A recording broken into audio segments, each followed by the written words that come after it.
Right now, NASA is counting down to test its new moon rocket. That rocket will have to pass fueling tests within the next 24 hours, but could be launched sometime this week.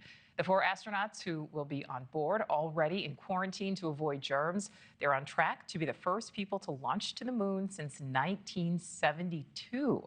It comes as War Secretary Pete Hegseth is visiting Jeff Bezos' Blue Origin facilities in Florida. Getting an update on the progress of their new rockets, let's listen to a bit of what he had to say. I just had the privilege of also meeting with Administrator Isaacman over at NASA.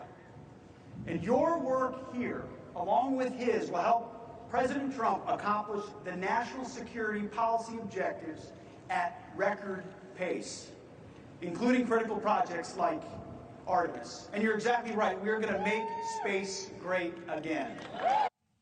Well, we do have team coverage. I'll speak with a former astronaut in just a moment, but we start with NewsNation's Alex Caprariello, who is live with more details. Alex. Yeah, Nicole, what we're seeing right now is an accelerated commitment from some of the most invested companies, some of the richest men, and some of the most powerful people and world leaders toward making America the most dominant space program in the world. In fact, we haven't seen a space race excitement just like this since Neil Armstrong first walked on the moon in 1969. Right now, all the attention is on this Artemis space program with its powerful new rocket expected to take flight as early as Sunday.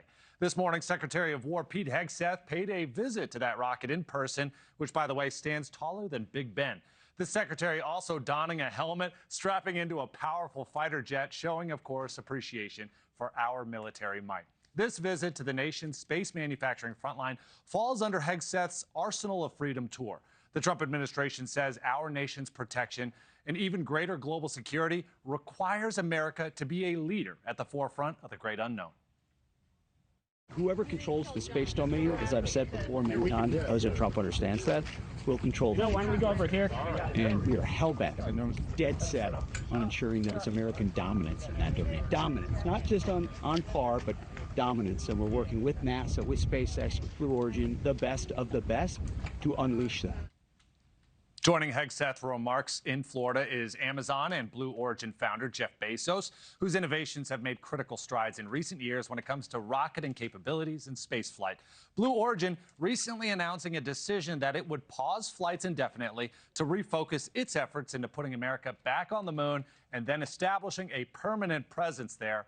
Just like the space race of the 1960s, there's a bit of global competition in the air, Nicole. China also has its sights on putting an astronaut on the moon by 2030.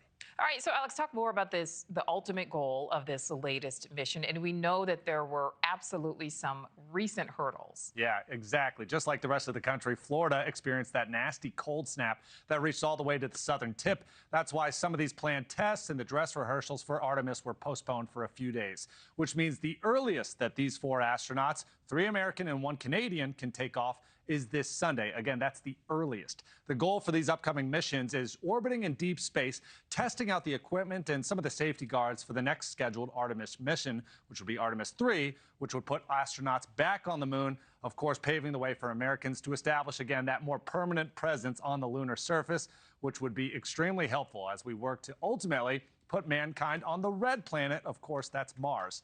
Of course, before we can think about Mars, we have to re-antiquate ourselves with the moon. NASA hasn't stepped foot on it since 1972. That was the Apollo days. Nicole? All right, Alex Caprariello, thank you. Thank you for watching. Subscribe below and download our NewsNation app right now on your phone, and you will get fact-based, unbiased news for all Americans.